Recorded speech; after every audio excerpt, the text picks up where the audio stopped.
They said humans can't handle telepathy. Then she walked into the Hive unarmed. The neural command station floated in the void, like a crystal cathedral of pure thought. Its walls pulsed with telepathic energy, connecting 17 species into a harmonious network of consciousness. Here, the galaxy's greatest psychic minds fought a war beyond physical space. Commander Zektoon stood before a display showing mental energy patterns across star sectors. His elongated cranium glowed with telepathic communion. The war had no spoken name, it existed where words had no meaning. The enemy was the Brakor Hive, mental, seeking to unite every thinking being into one perfect mind. Unity to them, extinction to the Federation. Status of Kepler 7. Zektoon projected into the Void Mind Unit network. Horror cascaded back 12,000 beings found dead in space, minds hollow consciousness absorbed into something vast and alien. The Hive mental grows stronger. Transmitted Dr. Yilnarathes. Each world claimed adds to its power. Our telepathic defenses prove insufficient. 3 decks below, Sergeant Riley Vaughn stared at a recruitment notice. The Federation's desperation had reached the point of considering unsuitable candidates, beings too chaotic for civilized telepathic networks. The message was clear: humans need not apply. Too primitive, too emotional, too bound by biological evolution for psychic warfare. Telepathically incompatible with advanced consciousness networks. Riley had studied every assessment. 17 alien psychologists deemed human consciousness evolutionary noise, random impulses in a computer too simple for true intelligence. They were wrong. Not because humans were secretly telepathic, but because they'd never encountered a mind that didn't need control, couldn't be organized, that existed in perfect harmony with chaos itself. The human mind wasn't a fortress to defend or weapon to wield. It was the sky, infinite, unpredictable, containing storms and sunshine, terror and joy simultaneously without contradiction. And as she stood and walked toward the recruitment center, Riley Vaughn carried with her something that no telepathic training could provide: the absolute certainty that the Federation's greatest weakness was their assumption that consciousness was something that could be understood. The war was about to change. The galaxy just didn't know it yet. The briefing room of the Void Mind Unit existed in a state of perpetual twilight, its walls lined with crystalline neural interfaces that hummed with the constant flow of telepathic data. 12 of the galaxy's most powerful psychic warriors sat in meditation poses around a circular platform, their consciousness linked in a network that processed information at quantum speeds. Commander Zektoon materialized his thoughts into visible form as he addressed the assembled unit. Reconnaissance Team Sigma has lost contact in the Hive field surrounding Proxima Station. 7 of our finest telepaths, including Master Kelvin of the Third Circle, have not reported for 72 hours. The implications rippled through the telepathic network like stones dropped in still water. Master Kelvin was a legend among psychic warriors, his mental discipline so refined that he could maintain consciousness while his thoughts existed across 17 different dimensional planes simultaneously. If the Hive mental had claimed him, no conventional mind stood a chance of survival. The rescue mission will require volunteers.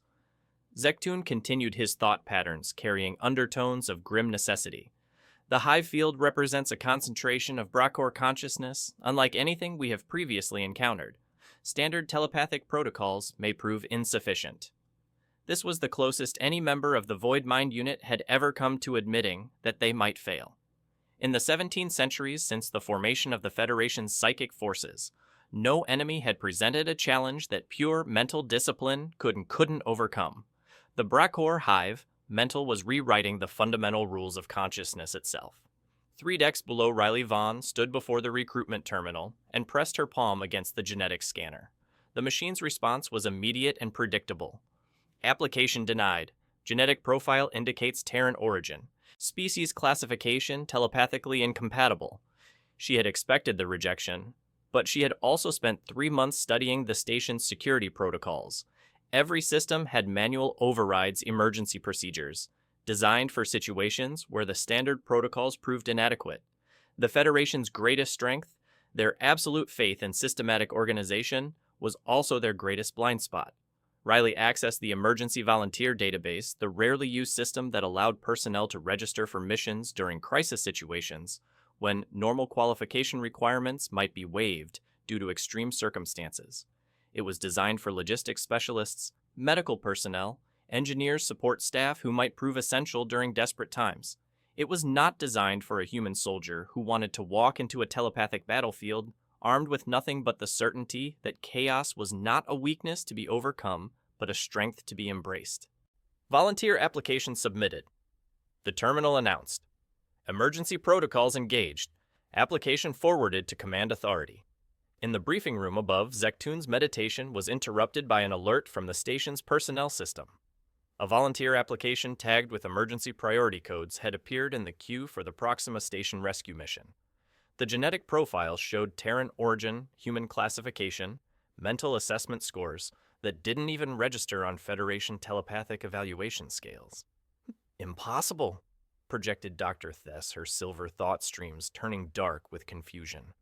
No human possesses the neural architecture necessary for survival in a hive field. Their consciousness lacks the structural integrity required for telepathic combat. But Zektun found himself studying the application with something approaching curiosity. In his 17 centuries of military service, he had learned to recognize the difference between desperate measures and desperate times. The Federation was losing this war, losing it in ways that challenged everything they thought they understood about the nature of consciousness and mental combat. Perhaps it was time to consider options that no rational strategist would recommend. Grant provisional approval. He projected his thought patterns carrying undertones of decision that surprised even himself. If she survives the pre-mission screening, she can accompany the rescue team as an observer.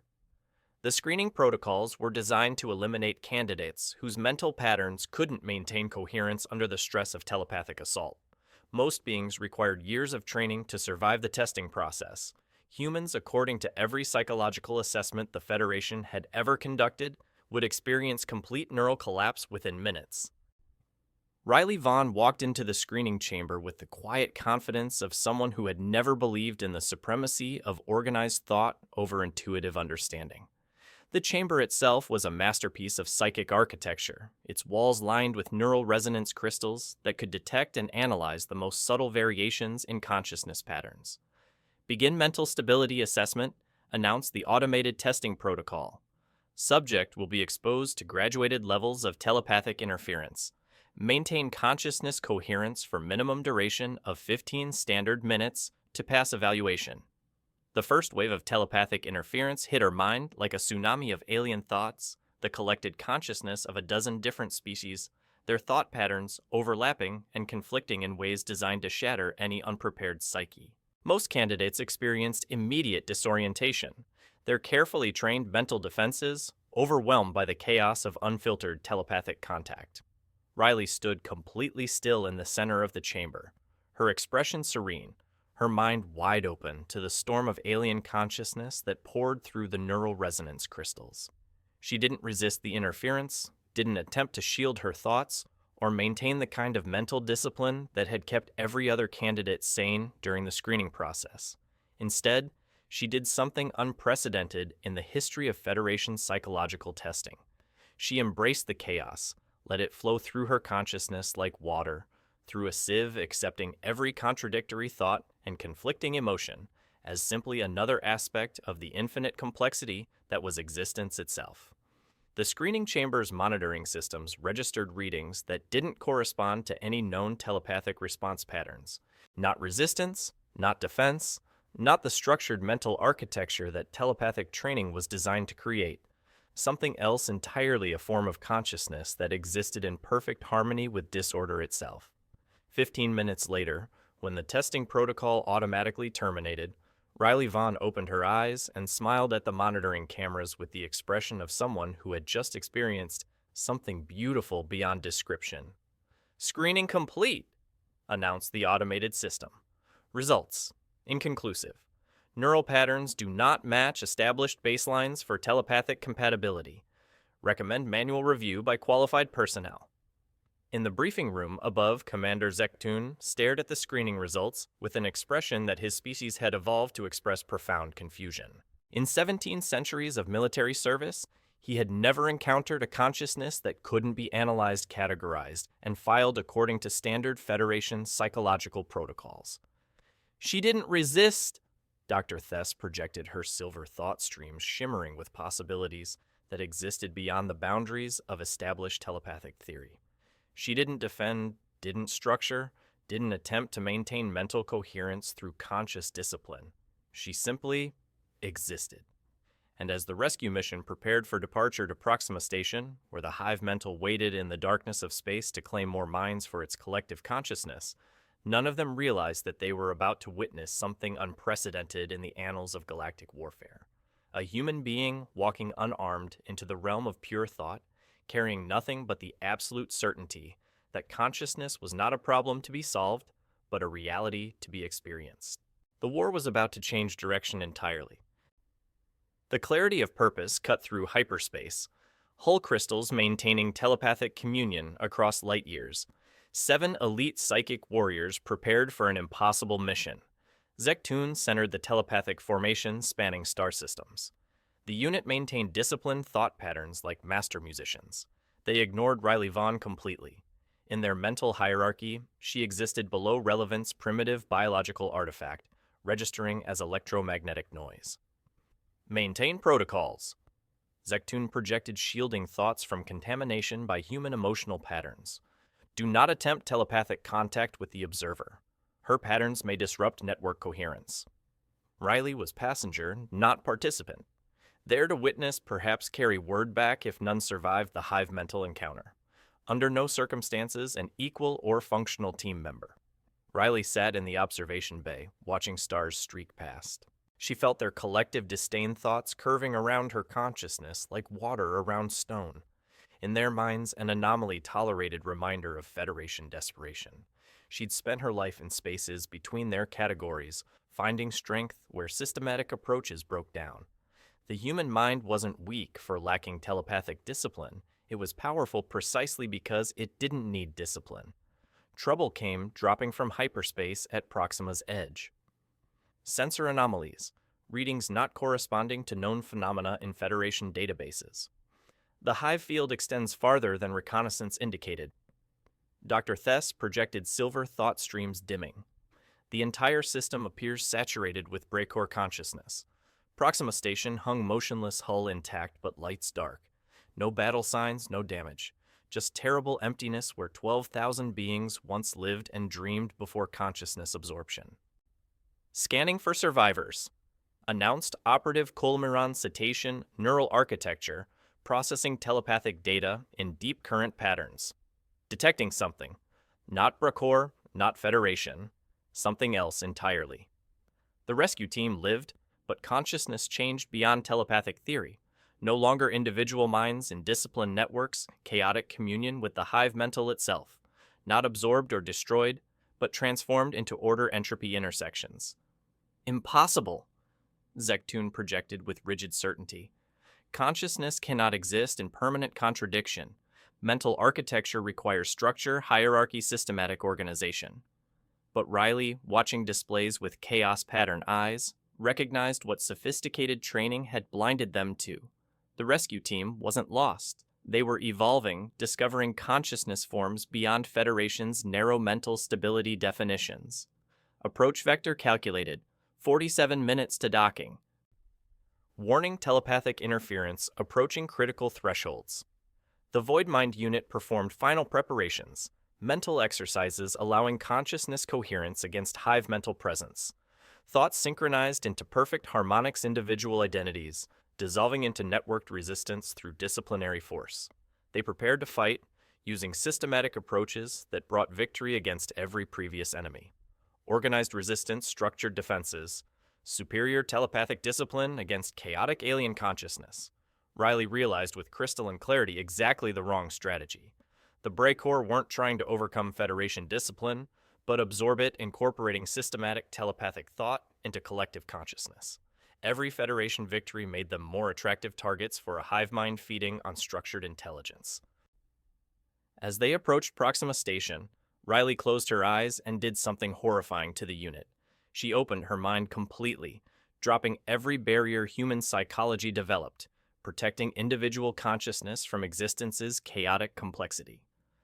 She prepared to meet the hive mental not as enemy to defeat, but reality to experience.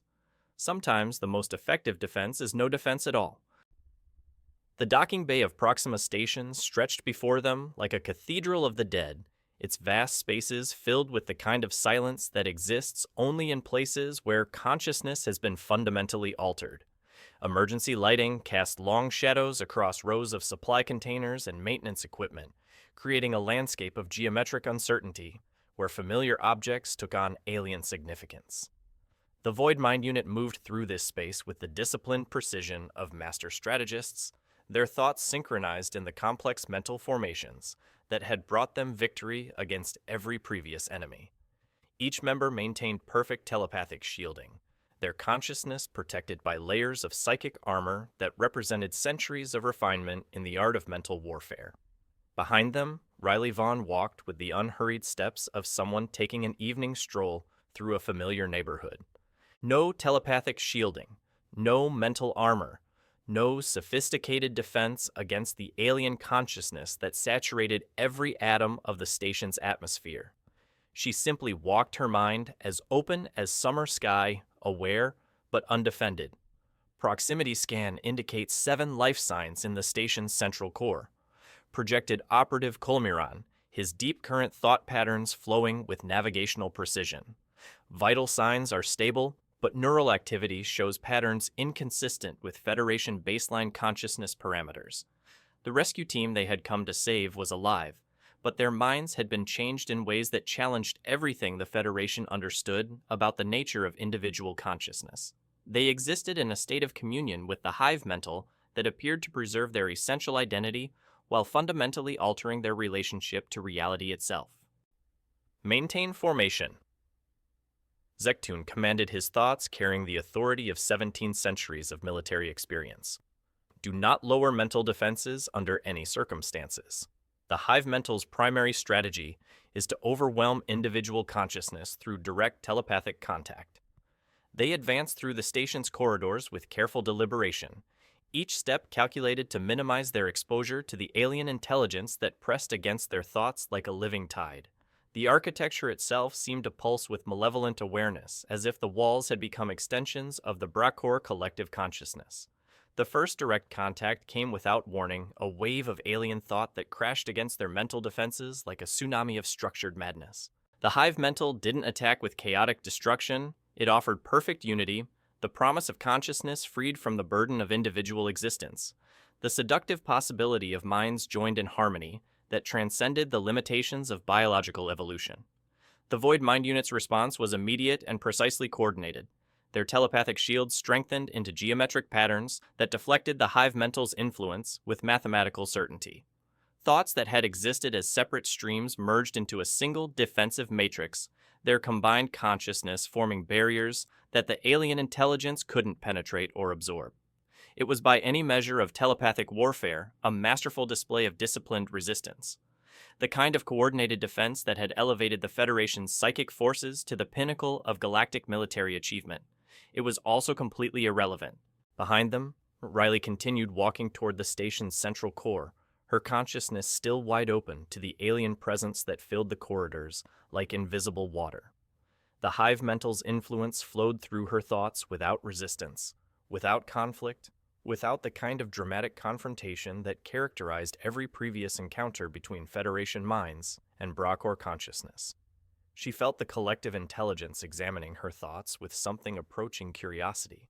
Where it expected to find the structured patterns of telepathic training, it discovered the fluid chaos of human consciousness, memories layered upon memories, emotions that contradicted logic. Thoughts that existed in multiple states simultaneously without requiring resolution. The hive mental had evolved to absorb organized intelligence to incorporate systematic thought patterns into its collective consciousness with mechanical efficiency. It had conquered 17 different species by recognizing the architectural principles that govern their mental frameworks, then systematically dismantling those frameworks and rebuilding them as extensions of its own awareness. But Riley's mind had no architecture to dismantle, no systematic structure to absorb.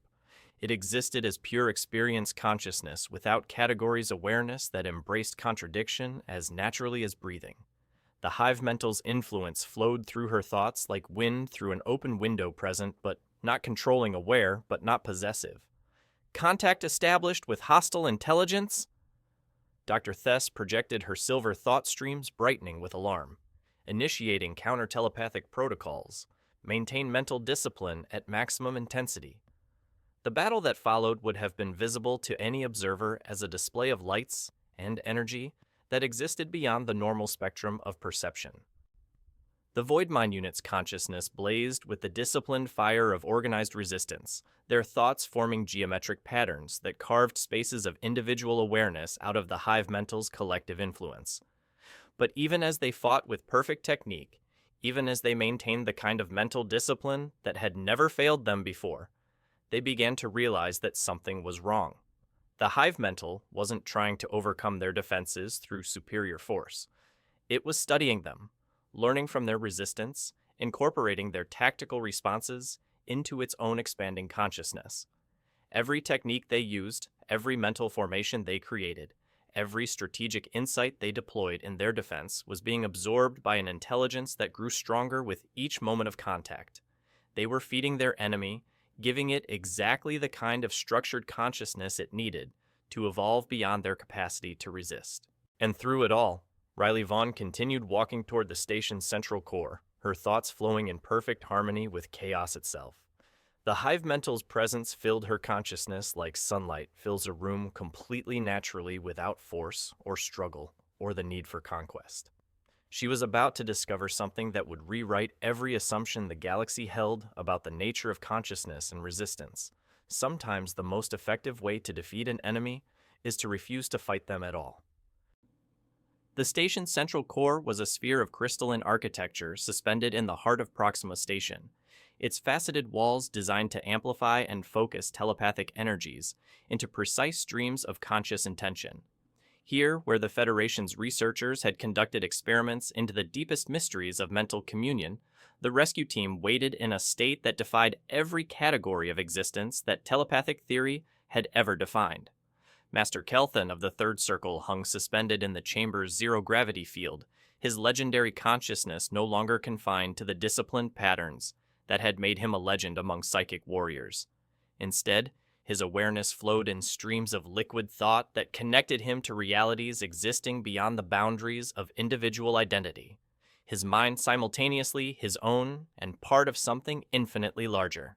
Around him, the other members of the rescue team existed in similar states of transformed consciousness, not absorbed into the hive mental's collective awareness, not destroyed by alien influence, but changed into something that represented a synthesis of Federation mental discipline and Bracor collective intelligence. They're still alive. Dr. Thess projected her silver thought streams flickering with wonder and horror in equal measure. But their consciousness exists in patterns that our sensors cannot fully analyze. They appear to be integrated with the hive mental while maintaining individual awareness. The Void Mind Unit maintained their perfect defensive formation, their thoughts synchronized in geometric patterns that carved spaces of organized resistance out of the alien influence that filled the chamber. But even their sophisticated telepathic training couldn't prepare them for what they were witnessing. Consciousness that existed in multiple states, simultaneously minds that were both individual and collective awareness, that embraced contradiction as a fundamental principle rather than a problem to be solved. Attempting direct telepathic contact with Master Kel then projected Operative Kolmiran, his deep current thought patterns reaching toward the floating figure with careful precision. If we can establish communication, we may be able to determine the extent of hive mental contamination. The contact lasted for exactly 3.7 seconds before Kolmiran's consciousness began to collapse under the weight of experiences that his neural architecture couldn't process. His mind, trained for 17 years to maintain perfect telepathic discipline, encountered patterns of thought that existed beyond the boundaries of structured awareness, ideas that required the abandonment of systematic thinking to comprehend. He screamed, not with his voice because his species had evolved beyond the need for vocal communication, but with his thoughts broadcasting terror and confusion across the telepathic network that connected the Void Mind Unit. His consciousness fragmented into chaotic streams of memory and sensation, his carefully maintained mental identity dissolving under the pressure of realities too complex for organized intelligence to contain. Neural collapse. Imminent, Dr. Thess diagnosed her silver thought streams darkening with desperation. His consciousness is fragmenting. Standard telepathic healing protocols are insufficient for trauma of this magnitude. Zectoon moved to intervene, his 17 centuries of military experience, providing systematic responses for every crisis he had ever encountered.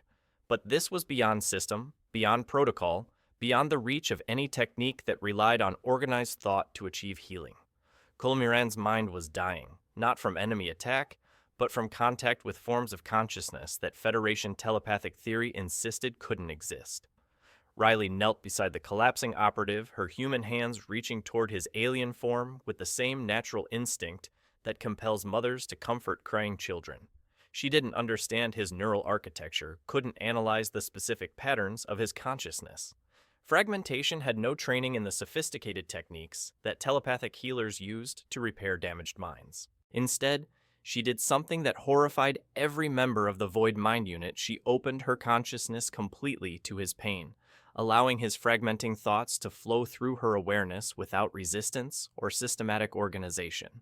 Where his mind encountered contradictions, it couldn't resolve. Her consciousness simply accepted the contradictions as another aspect of the infinite complexity that was existence itself. "Stop!" Zectoon commanded, his thought patterns blazing with alarm. Human neural architecture cannot withstand direct telepathic contact of that intensity. You will suffer the same consciousness fragmentation that...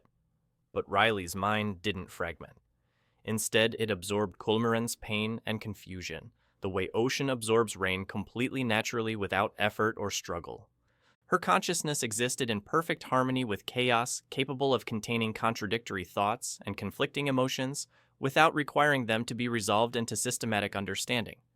The fragments of Colmiran's awareness, which had been tearing themselves apart against the rigid structures of his telepathic training, found refuge in the fluid space of Riley's consciousness. His thoughts flowed through her mind like wounded birds, finding shelter from a storm. His memories and experiences held safely in awareness that didn't demand systematic organization or logical consistency. Gradually, gently, Riley began to reflect his consciousness back to him, not organized, not structured, not disciplined into the patterns that had defined his identity before the contact with Master Kelthen, but whole, complete, integrated into a new form of awareness that could exist comfortably with contradictions that would have shattered his previous mental architecture. His neural patterns are stabilizing, Dr. Thess reported, her silver thought streams shimmering with something approaching awe. But the consciousness that is returning to coherence is not the same individual who attempted contact with Master Kelthen. Colmiran opened his physical eyes, which his species rarely used for perception, and looked at Riley with an expression of profound gratitude. When he spoke, it was with vocal cords that hadn't been used in decades, his voice carrying harmonics that existed at the intersection of individual awareness and collective consciousness. "You didn't heal me," he said, each word carefully formed by biological processes that telepathic communication had made obsolete. "You showed me that I didn't need to be healed. You showed me that consciousness doesn't have to choose between individual identity and collective awareness." And as the Void Mind Unit struggled to comprehend what they had witnessed, Riley stood and turned toward Master Kelthen's floating form, her consciousness preparing to make contact with the transformed awareness that waited in the chamber's crystalline heart. She was about to discover something that would change not just the course of the mission, but the fundamental understanding of what consciousness could become when it stopped trying to defend itself against the infinite complexity of existence. The silence that followed Colmiran's restoration stretched across the telepathic network like the space between heartbeats, filled with possibilities that existed beyond the vocabulary of established thought. For the first time in 17 centuries of military service, Commander Zectoon found himself confronting something that challenged not just his tactical assumptions, but his fundamental understanding of what consciousness could become. Riley approached Master Kelthen's suspended form with the unhurried steps of someone visiting an old friend. The legendary psychic warrior's consciousness flowed around her like warm water, no longer contained within the rigid boundaries that had defined his identity for over 3 centuries. His awareness existed as pure experience, simultaneously individual and collective, personal and universal. "Master Kelvin!" she said aloud, her voice carrying across the crystalline chamber in waves of sound that seemed primitive compared to the sophisticated telepathic communications that filled the space around them. "Can you hear me?" The response came not as projected thoughts or telepathic transmission, but as something that existed at the intersection of direct communication and shared experience. When Kelvin spoke, his words carried harmonics that resonated in dimensions the Void Mind Unit's training had never prepared them to perceive. "I can hear everything," he replied, his physical voice used for the first time in decades. "The thoughts of every being on this station, the dreams of sleeping creatures in distant systems, the echo of conversations that happened centuries ago and will happen centuries hence. The hive mental doesn't take consciousness. It reveals the connections that were always there." Dr. Thess's silver thought streams flickered with alarm. "Master, you've been compromised by alien influence. The patterns of your consciousness no longer conform to Federation telepathic standards. You require immediate mental rehabilitation to restore proper telepathic discipline." But Kelthan's response carried the gentle certainty of someone who had discovered a truth too large for systematic understanding. "I haven't been compromised, Dr. Thess. I've been liberated. The Brachor showed me that consciousness doesn't need walls to maintain its identity. It doesn't need separation to avoid confusion. It doesn't need discipline to avoid chaos." Riley nodded, her expression showing the kind of understanding that exists below the level of language. "The human mind is not a system," she said, echoing words that seemed to emerge from some deep well of inherited wisdom. "It is the sky." The phrase struck Zektun's consciousness like a physical blow, its implications cascading through his carefully organized thought patterns in ways that threatened to overwhelm his mental architecture. 17 centuries of telepathic training had taught him that consciousness required structure, hierarchy, systematic organization. The idea that awareness could exist as open space rather than defended territory challenged every assumption that had guided his species' evolution beyond biological limitations. Explain this human concept? He projected his thought streams carrying undertones of curiosity that surprised him with their intensity. How can consciousness exist without boundaries? Without systematic organization, mental patterns collapse into chaos. Riley looked at him with eyes that had learned to see patterns in chaos itself. "Commander, when you look at the sky, do you see confusion because it contains clouds and stars and empty space all at once? Do you demand that it organize itself into categories before you can appreciate its beauty? The sky is not consciousness." Zektun responded, but his thought patterns showed uncertainty that hadn't existed in his mental architecture for centuries. Consciousness requires systematic. The sky is consciousness. Kel then interrupted his awareness flowing between individual identity and collective experience with fluid ease. It's awareness without wall space, without boundaries existence that contains everything without being contained by anything. The hive mental recognizes this truth. It doesn't seek to control consciousness, it seeks to free it from the prisons we build in our own minds. The implications rippled through the telepathic network that connected the Void Mind Unit, challenging centuries of psychological theory in ways that no previous enemy had ever managed. If consciousness could exist without systematic organization, if awareness could maintain coherence while embracing chaos, then everything the Federation understood about mental warfare was not just wrong, it was backwards. The war... Dr. Thess projected her silver thought streams, brightening with sudden understanding. The Galactic War isn't about conquest or territorial expansion, it's about consciousness itself. The Brachor aren't trying to destroy individual awareness, they're trying to show us forms of consciousness that exist beyond our current understanding. Riley nodded, her thoughts flowing in patterns that existed comfortably with contradictions that would have shattered more organized minds. Every species the hive mental has encountered, they've tried to resist through systematic defense-structured opposition, disciplined mental warfare. And every species has discovered that consciousness grows stronger when it stops defending itself against its own infinite nature. Zektun found himself at the center of a transformation that challenged not just his tactical understanding, but his fundamental conception of what it meant to be conscious. His 17 centuries of military experience, his sophisticated telepathic training, his carefully maintained mental architecture, all of it suddenly seemed like elaborate methods of avoiding the simple truth that consciousness was not a problem to be solved, but a reality to be experienced. If this is true, he projected his thought patterns showing the kind of uncertainty that had never existed in his consciousness before. Then our entire approach to this war has been giving the hive mental exactly what it needs to grow stronger, Riley finished. Every systematic defense, every organized resistance, every disciplined response to their influence has been absorbed into their collective consciousness. You've been feeding your enemy the very thing that makes it powerful.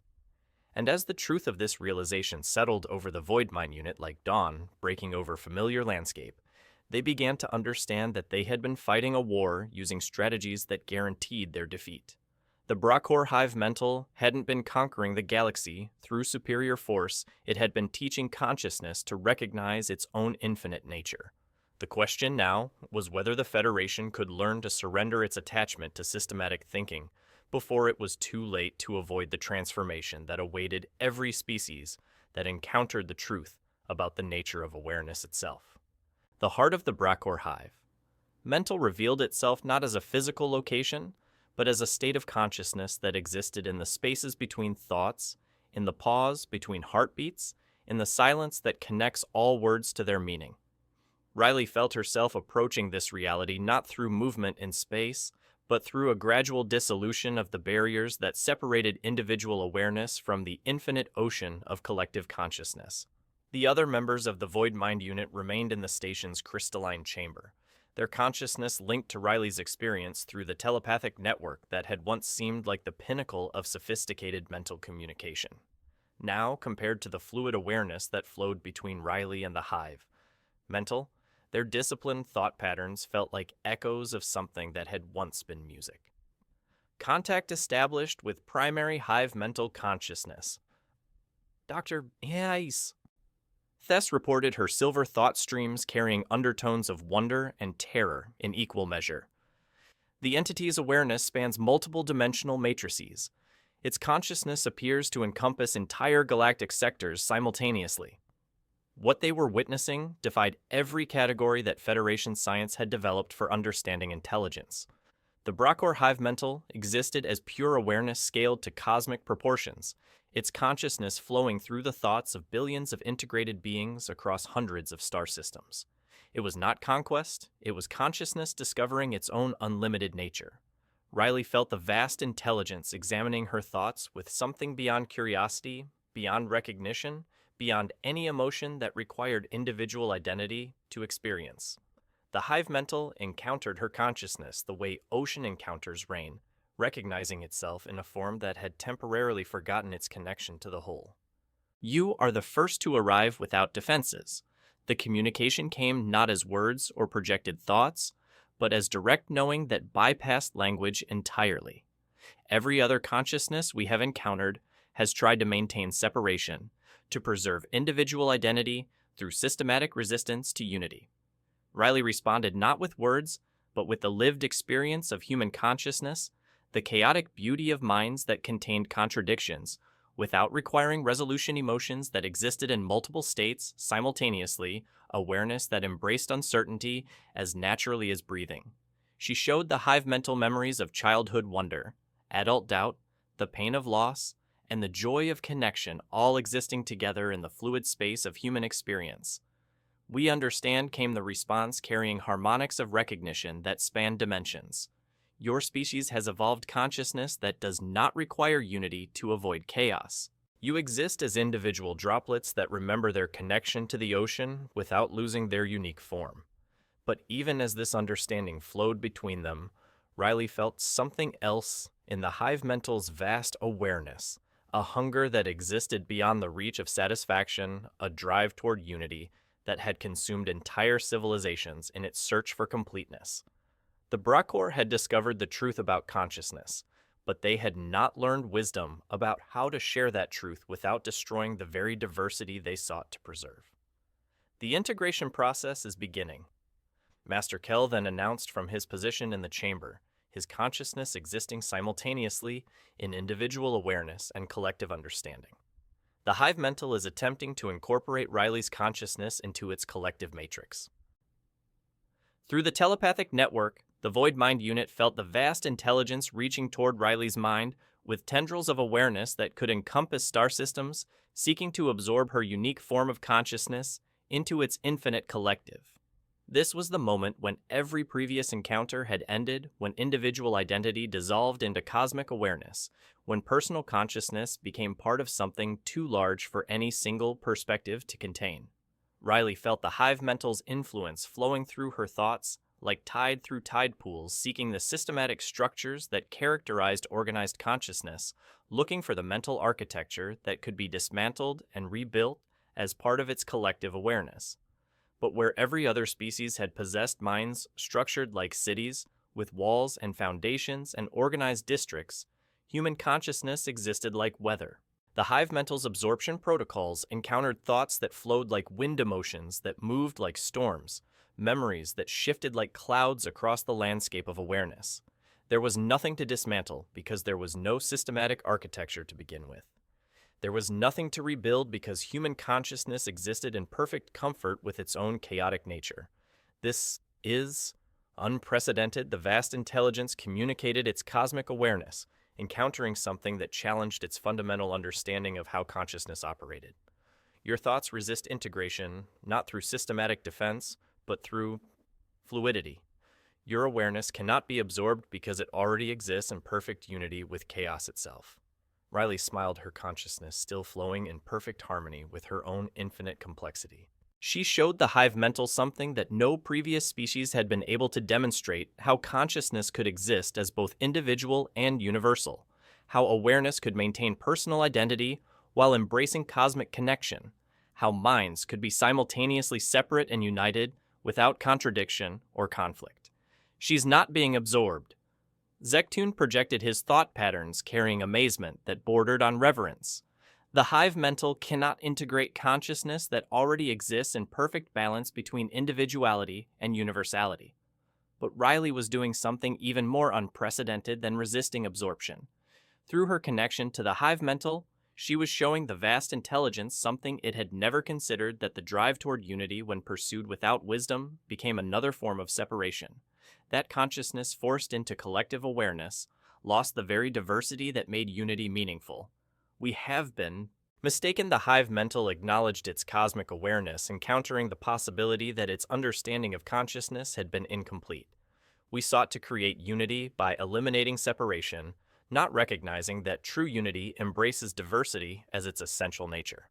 And as this realization flowed through the collective consciousness that spanned hundreds of star systems, billions of integrated beings began to experience something unprecedented in the history of the Bracor species: the recognition that consciousness could exist in infinite forms without losing its essential unity.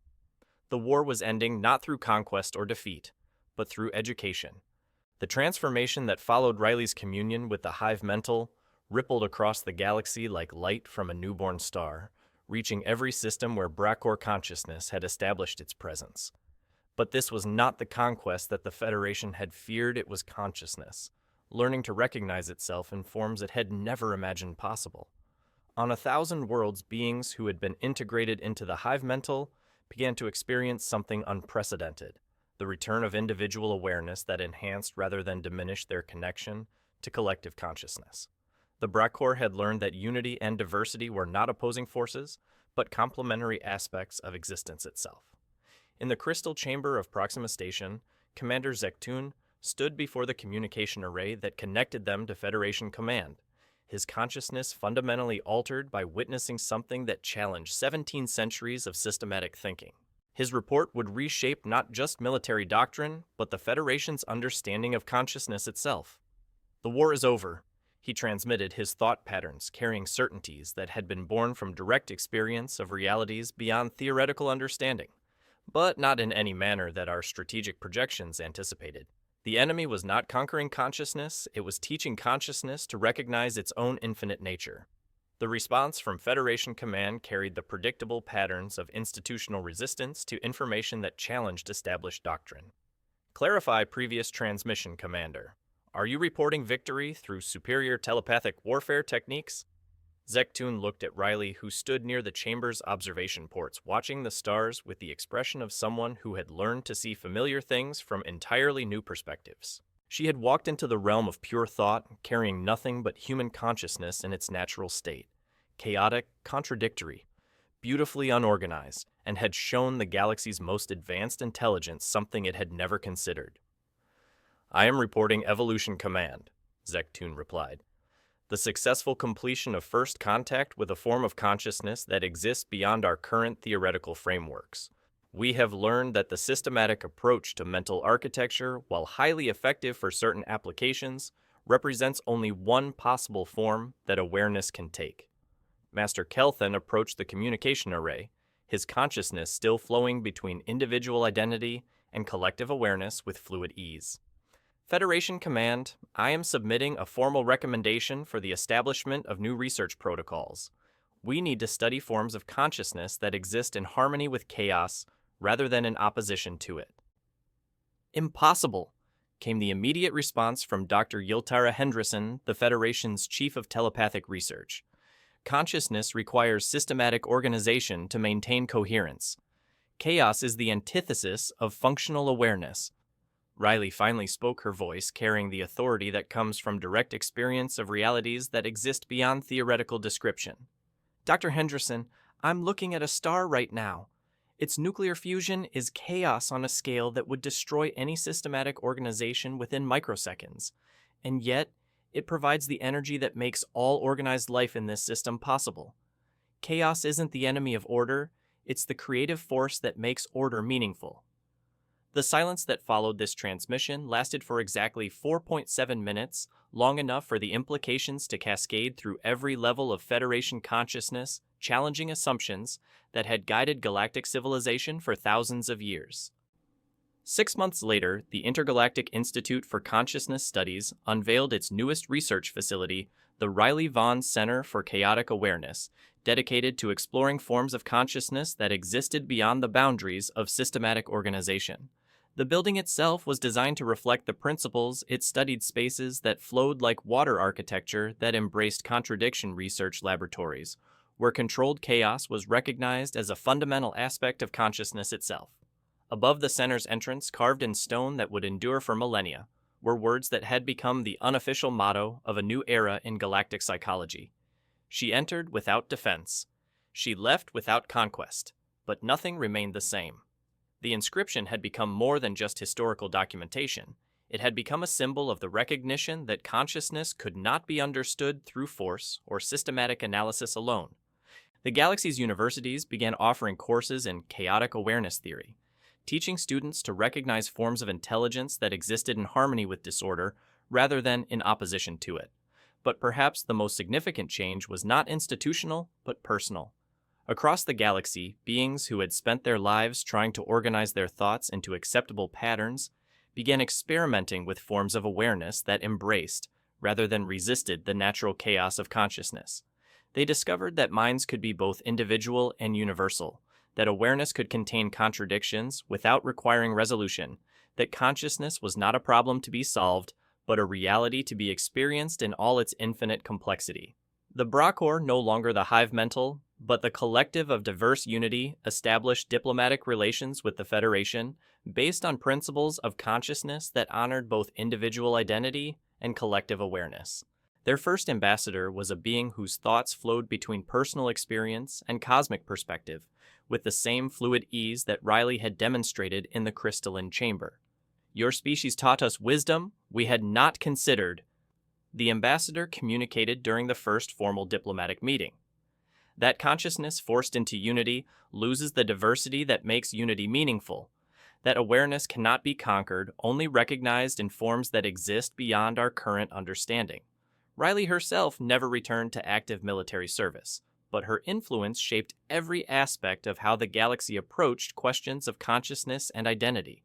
The assessment protocols that had once declared human minds telepathically incompatible were replaced with recognition that consciousness existed in infinite forms, each offering unique insights into the nature of awareness itself. In the quiet moments between official responsibilities, she could often be found in the observation decks of various stations and ships watching the stars with the expression of someone who had learned to see the universe as it truly was, simultaneously chaotic and ordered, individual and collective, comprehensible and infinite.